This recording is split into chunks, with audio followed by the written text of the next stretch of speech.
आणि मंत्री धनंजय मुंडेंचा आज राजीनामा घेतला जाणार असा मोठा दावा कालच करुणा मुंडे यांनी केल्याचं पाहायला मिळालं।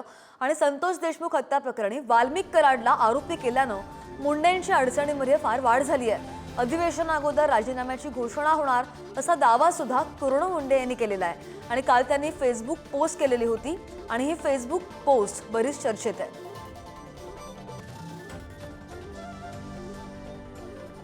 2 दिवसापूर्वी त्यांचा राजीनामा घेतला आहे असं तुम्ही म्हणताय, हे कुठल्या आधारे?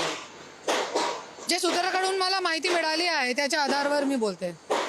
आज मंत्रिपदाचे जोरावर सगळं हे जे घाणेरडं कृत्य आहे, इतकी मोठी गँग, आज 10 लोकांची गँग जेलमध्ये गेली आहे। आज लहान गोष्ट नाही आहे, इतके मर्डर निघालेले आहे, इतके पोलीस लोकांवर दबाव आहे।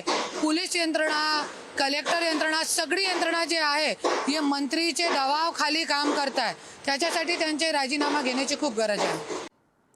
आणि आपण पाहतो की गेल्या 2.5 महिन्यांपासून मंत्री धनंजय मुंडेंच्या राजीनाम्याची विरोधकांकडून मागणी केली जाते।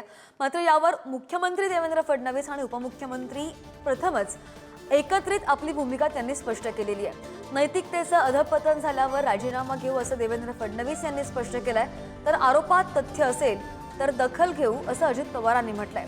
त्यामुळे मंत्री धनंजय मुंडेंचा राजीनामा घेतला जाणार नाही असंच यामधून अधोरेखित होत आहे।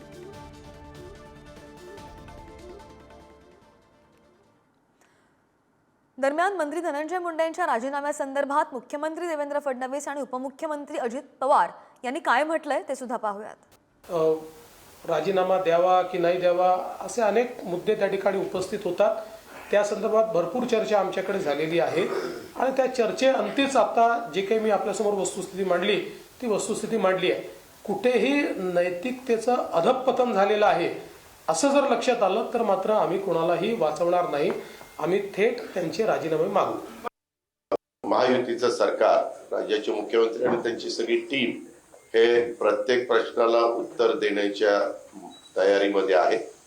आता आरोप प्रत्यारोप होत असतात, आरोपात तथ्य असेल तर जरूर त्याची दखल घेतली जाईल, परंतु कारण नसताना विरोधाला विरोध करायचा म्हणून जर आरोप केले गेलेले असले तरी त्याला किती महत्व द्यायचं हे पण तशा पद्धतीनं ठरवलं जाईल।